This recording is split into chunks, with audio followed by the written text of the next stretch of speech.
Selamat malam Bapak Ibu yang dikasihi Tuhan. Malam hari ini kita masuk malam yang kelima, doa pencurahan Roh Kudus. Saudaraku yang dikasihi Tuhan, dalam kitab Yoel pasal 2 ayat yang ke 28 dan ayat 29 dikatakan bahwa Tuhan akan mencurahkan rohnya ya kepada setiap manusia. Itu pun sudah dinubuatkan, kitab Yoel itu sudah digenapi di dalam Kisah Para Rasul pasal yang kedua ayat 17. Sama, perkataannya sama. Akan terjadi pada hari-hari terakhir, demikianlah firman Tuhan, bahwa aku akan mencurahkan rohku ke atas semua manusia. Maka anak-anak laki-laki dan perempuan akan bernubuat, dan teruna-teruna akan mendapat penglihatan, dan orang-orang yang tua akan mendapat mimpi.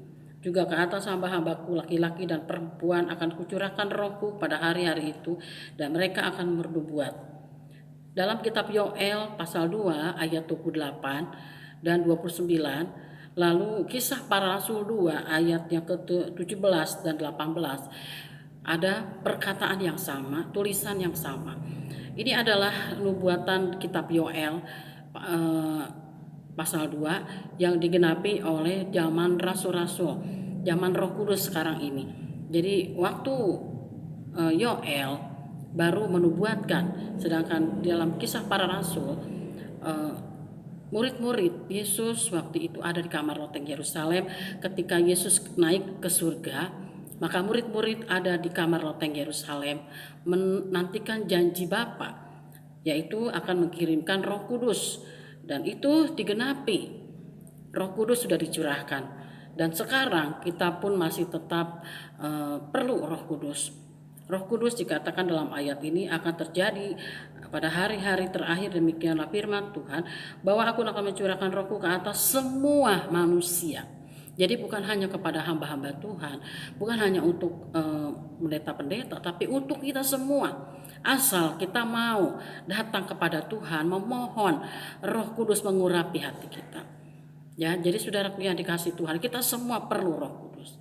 Kenapa? Karena kita untuk kita dapat mengerti, untuk Roh Kudus adalah untuk mengingatkan kita ketika kita berjalan di jalan yang keliru. Roh Kudus yang mengingatkan kita.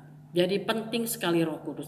Ketika kita sudah mulai serong, jalan kita sudah menuju hal yang dosa, Roh Kudus mengingatkan kita untuk kita kembali kepada kebenaran firman Tuhan. Jadi saudaraku yang dikasihi Tuhan, bukan sekedar Roh Kudus itu kita bisa berbahasa lidah, bukan hanya itu hanya satu bukti bahwa kita sudah dipenuhkan Roh Kudus, tetapi yang terpenting adalah Roh Kudus itu di dalam hati kita. Jika kita mengaku Yesus adalah Tuhan, adalah Roh Kudus yang berkata-kata, dan kita akan kuat menghadapi hidup ini karena Roh Kudus juga. Peranan Roh Kudus itu sangat penting dan luar biasa dalam kehidupan kita anak-anak Tuhan.